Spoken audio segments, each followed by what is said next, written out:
as early because our prisons are overcrowded. But the majority of them are British. Well, but the point is we haven't got enough space in our prisons. So one easy fix is to let's take those prisoners who aren't British and send them back to where they come from. And then you've solved the problem of the lack of space. Why you're laughing? It's a perfectly normal and kind of sort of common sense way to do things. Well, have this thing of like, whenever people come and you don't like something, it's kick them out. They cost too much, kick them out, send them home. It's just like, it's such a grotesque way to look at a human life. And in reality, when British people go to other countries, they act significantly as bad, if not worse, than any migrants that come here. So. All right, welcome back to Conversations with KJ. I do appreciate you if you are here.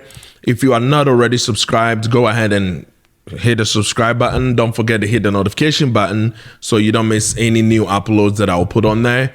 But we are back at it again. Today is going to be, a crazy one. I know people are going to hate me for this one particularly because sometimes we Africans don't share our opinion on certain things when it comes to politics and stuff, right? I understand that it's like a tough territory to step in, but I just want to, bring some light to this because most of the time what we do as Black people, as Africans, is that we don't really logically think about things. We just let it go. And we just look at what the media is telling us, what the media is portraying to us, and we think this is what everything is supposed to be, right? So let's take a look at this video. I think it's one thing that America is dealing with, and apparently the UK is also dealing with something similar. They have similar questions because, these countries are all the same. Everybody wants their country to be better, right? And I only came across this particular one that I wanted to talk about only because of the college student that ICE is looking at deporting because of the things that he was doing. And the Secretary of State was trying to explain that, look, if you come into the country and we allow you into the country as a visit or maybe as a permanent resident to reside here, you should see that as an opportunity instead of you coming and you do crazy things. Because if you had told us that you were going to do all these crazy things, we wouldn't have let you in the first place. So when you come in and you start doing these things, we're going to take it from you and remove you. I think that is quite understandable. And sometimes we take politics too far that we blur the lines and not actually see the wrong things that people are doing. Like I can understand when the lines are also blurred to the point where a very minor crime is then used against people and we say, well, they committed a crime, and then you look at the crime and it's like, yeah, it's nothing really crazy. But somehow we use that, we weaponize that. So politics can go, weird places sometimes. But I think if you are welcomed into a country and you do things that does not go in line with what the country wants, I think they have the right to remove you because they gave you that, right? That is in my humble opinion. That is how I see it. A country is like somebody else's house. And before we get into this video, I want you to think of it that way. A country is somebody else's house. Two things. And two, you don't have the right to things that somebody just gave to you. Or, well, maybe three. Bad things happen to people and sometimes we just have to deal with it. Just like you and I woke up today, somebody did it.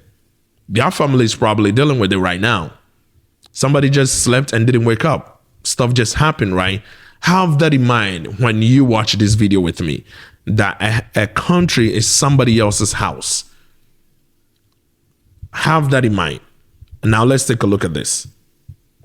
Shadow Home Secretary Chris Philp says that foreign criminals are routinely using tedious human rights demands to avoid being deported. His comments come after a wave of controversial foreign nationals have been allowed to duck deportation orders. At the end of 2023, there were over 10,000 foreign nationals in prisons. This is about 12% of the total prison population. So with prison overcrowding, should we just deport all foreign criminals, or does this open up the risk of violence and persecution in the countries that they are deported to? 0207 862 2222 is that number. Marvin, what's your view on foreign prisoners? There's a really strong part of me that says we have. So before we get into it, I think 2 years. So this is the problem they are facing. So their prisons systems is filled with a bunch of these, right? And so they are trying to say, well, we have about 10,000 plus of these foreign nationals, meaning they are not citizens of this place. Because once they become citizen, I think it's now on you for not knowing this ahead of time, or I think it kind of crosses a line. Once they become citizens, they are citizens now. And even with that, I think if you commit major crime, countries can still take your citizenship from you, right? But they are saying these people are not citizens of this country and they are committing crimes. And should we just remove them and take them back to their country where they come from, right? Because they are not citizens of this place. Should we do that? And that is the same argument that I was making earlier, that look at it like a house. You come into somebody else's house. People make the argument that, well, there are other citizens that would do the same crime and things like that. But like I said, look at it like a house. If you come into a house, if the kids of the parents are doing dumb stuff and you do the same dumb stuff, who will be kicked out of the house? You, the visitor that is given a room to stay, or the person that, is the kids of the parents that actually lives there and have some inheritance to the house. Do you get the point? You, the visitor that came into my house, you cannot commit the same thing that the person in my house is doing. So if a child breaks a TV in the house and the child is, the parent's child, yeah, they'll probably go through some sort of punishment and all. But you, the foreigner that comes in and breaks stuff deliberately, not accidentally, deliberately, you come in and do these kind of things, the person is going to kick you out of the house. So now having all these criminals that are in their prison system means they committed major crimes that are keeping them there. Now, what she added was, is it going to open door for other things to happen? Yes.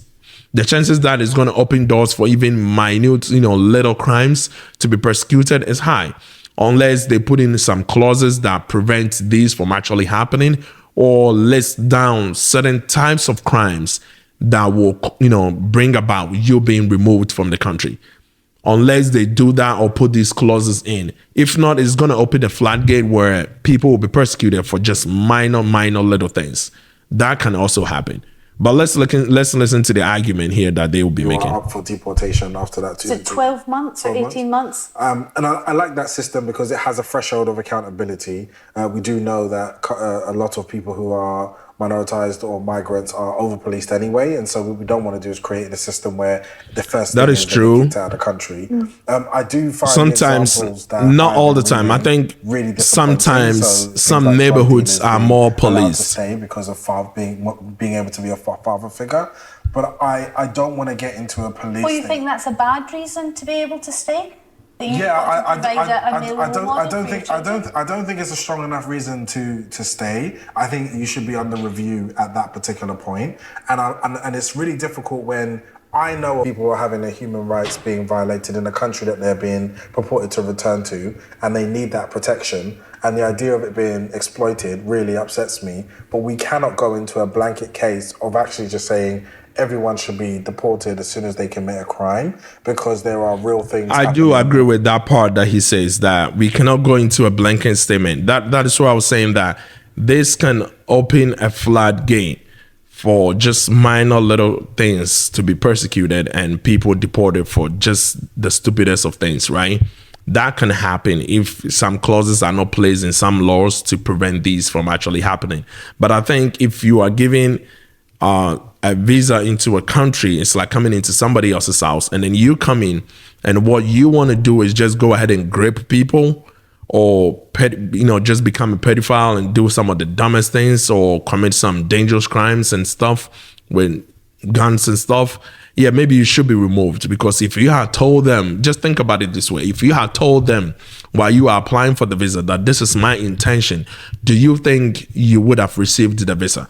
So if whatever it is that you are doing, if you cannot tell the counselor that my intention is to do these things, then maybe if you do these things, you should be, it should be revoked, right, to some extent, but not the minors of things, right? Especially when it's not like deliberate. But there are people that actually get visas and stuff into countries and deliberately do bad things. a lot of the countries which Britain has played a role in destabilizing and actually exploited a lot of cultural elements that are playing a role in terms of why they're not able to go back to those countries. And I think we should be a bit more aware of what that impact is. I just don't like the idea of it being exploited. So I think there needs to be a review of how it works. Lowry. Yeah, I kind of agree think with him on that. There should be some sort of a review to make sure you don't just throw everybody into it. So actually, the welfare of British people is more important to me than the welfare of people overseas, because that's who we elect our governments to protect. I think that the problem She has an argument as well. Case situation we have now is it encourages endless appeals, and it goes on and on. The longer somebody stays, they may get a girlfriend, they may have a baby. It makes it complicated. I do think that it's a privilege to come to the UK. It's a privilege to be welcomed here and to make a life here. And if you commit a crime, I think that you've violated that great privilege you've been given. So I think the default should be, I think there should be allowed appeals, but I think the default should be if you... So when she says it like that, it kind of makes sense that, yes, it's a privilege to be in the country. It's the same thing in the United States. It's a privilege to be in the country, to be given visa, to be here and all that. And so if you commit a crime, then that should be revoked and reversed and all that. The thing that I'm finding difficult with that is sometimes when we say if you commit a crime, there are certain things that a country can put it. I don't live in the UK, so I don't know. I love United States. I mean, I'm not saying UK is bad. I'm just saying I love United States. Just saying. But I don't know the UK laws, right? And UK is an amazing place as well. But then there could be certain laws that are criminalized that might be so petty that maybe it should be removed, or maybe at the time that it was made a criminal, like a criminal activity has been so archaic that maybe it needs to be changed. And so once we say, yes, if you come in and you have that privilege to be here and you commit a crime, it should be taken from you. That makes sense, except that what the crime is, once we go deeper into it, some of the little of stupidest things can be listed in there that will get somebody removed for, stupidest reasons, right? So I think that is the only part that sometimes is a little bit tricky. But other than that, I think I agree with what she's saying. You have a privilege to be here. Don't come here and do dumb things. Just like the other video that I did of the Ghanaian guy, Joseph Boateng, that he came in and then sleeping with minors. So you are doing this deliberately, right? And people made the argument that, well, what if the kid lies to you about their age? They are very young and then you don't know that. Hey, who knows? That can happen. I'm not saying that cannot happen. I wasn't there, so I don't know if that is exactly what happened. But I think 90% of the time, even if a kid is showing you an ID that says they are of age, you talking to them, you can understand how their brain works. You will know this kid is a minor. They don't know nothing. You will know that 99% of the time, you can tell somebody's a minor, right? There are a few times that some minors, those are the exceptions. So I don't really classify those. But when you give the example or you make the argument that what if the kid lied and had a fake ID and all that, I don't think that actually counts, because 99% of the time you can actually tell that this is a minor. Commit a crime of a certain level above, a violent crime, for example, drug dealing would be another one, though I don't know what the list would be, that, yeah, you should be deported. The problem comes when some countries don't want to take criminals back, and other people, the human rights... human rights are used as a reason to say, I can't be deported because I have a family here. Well, they can go with you. Okay, but let's take the example of the drug. That is an argument that I've heard in the United States as well. I've heard people make the argument that, well, if we are deporting these people that are criminals that have kids here, then are they going with them? Those are some of the things that I think the adults should think about when they are making decisions. Once you birth kids, these are your responsibilities, and you should understand that whatever decision you make is going to affect these kids.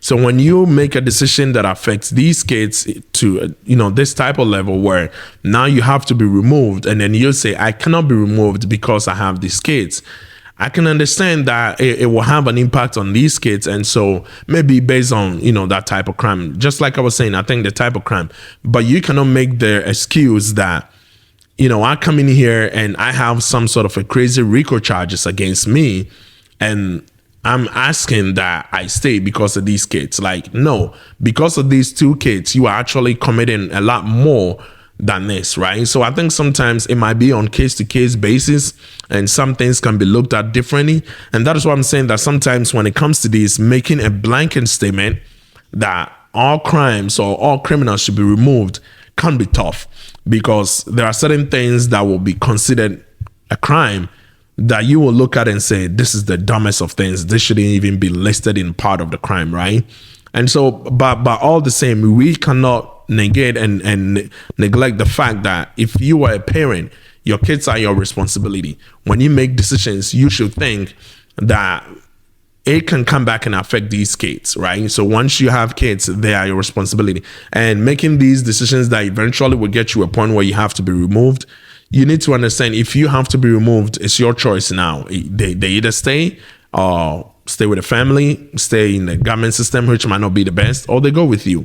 And when they are of age, they can just return. They don't really have anything on them, right? Likely citizens of the place. So they can just return when they are of age. But you cannot say that I'm in the country and I'm doing major crimes, like, being a drug dealer and raping people and, unaliving people and stuff. And then you use your kids as an excuse to say, because of my kids, that I'm just supposed to be here. Well, if you are here, you are in jail anyways, right? And if you are in jail, what difference does that make? They don't get to see you anyways. So it can get a little bit tricky with that, but I completely understand the argument from her point that, look, you can't come here and do bad things. You should have seen this as a privilege to be here. Dealer or somebody involved in the drug industry who hasn't travelled here, and they've been allowed to stay on the basis that they provide a male role model for their children. Not a very good role model if you're dealing drugs. Okay, that would absolutely be not a good role model. No, not at all. You can't just say I'm trying to be a role model to my kids, and so you removing me is going to affect them. Like, yeah, you should have thought about that beforehand. And besides, what you are doing is not a good role model. You're gonna let these kids grow up to be another you. And we welcome them, and they have violated that trust. So some of these people have been here since childhood, and they are more British citizens than not. And so we start getting into the nuances of when do you actually become British. And I start thinking about my grandmother. Yeah, from Jamaica, sometimes those can affect a lot too. People that have been here forever. And her experience here and being criminalized, even as a woman, and even my experience now being criminalized as a black man, the amount of times I've been stopped by police for an array of things where I'm doing nothing. And I think about that being an opportunity to then send me back to Jamaica, I'm sure the idea would be, is absolutely frightening. And I don't think that's the kind of... And you would worry that I completely understand where he's coming from, that there are people that will racially discriminate and use that, if that becomes some sort of a law, and use that in other ways that shouldn't be used. So I can understand where he's also coming from. Stop and search and many other law and order processes in this country. Don't go anywhere, because we're taking your calls on this right after the break. Now, they make up 12% of the prison population. 12% is quite a huge number. That means out of every 10, there is like at least one person. They can appeal and be allowed to stay in prison in the UK. So we're talking about a fraction of the amount of space. Quite a big fraction. We're releasing prisoners early because our prisons are overcrowded. But the majority of them are British. Well, but the point is we haven't got enough space in our prisons. So one easy fix is to let's take those prisoners who aren't British and send them back to where they come from, and then you've solved the problem of the lack of space. He's just laughing it off. Perfectly normal and kind of. I think it's perfectly normal conversation to have, that if the place is packed and we don't have the space for it, then if you are not really a citizen of the place, then maybe you should go back and continue that where you belong. Right, so I think that is perfectly normal. I mean, for her to make that type of argument.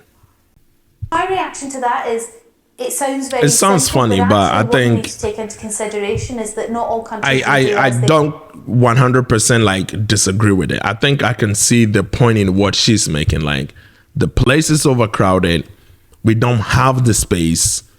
So in that case, if you are not a citizen of the place and you have committed major crime, I think that is where it needs to come from. It's kind of like how, Trump wanted to do with the immigration and deportation and stuff. It's like, let's begin this with grabbing those that are actually doing major crimes, right? Let's start from there. Let's start from the people that are doing crazy crimes, the people that, committing murders and stuff like that. Let's start from there. Let's get those people out first. And I think in a situation like this, maybe they should start from there. Like, okay, you were given a visa to be here and you did this crazy of things here. I think if you had told us that is what you were going to do, you weren't going to get it in the first place. So now we have the right to take it back because we gave it to you, right? So just go back to where you belong or where you originally from, since you are not a citizen of the place, and go continue that over there. I think it's kind of understandable. I don't completely disagree with that, right? Like, hey, if you're going to come here and do crime, then maybe you shouldn't be here.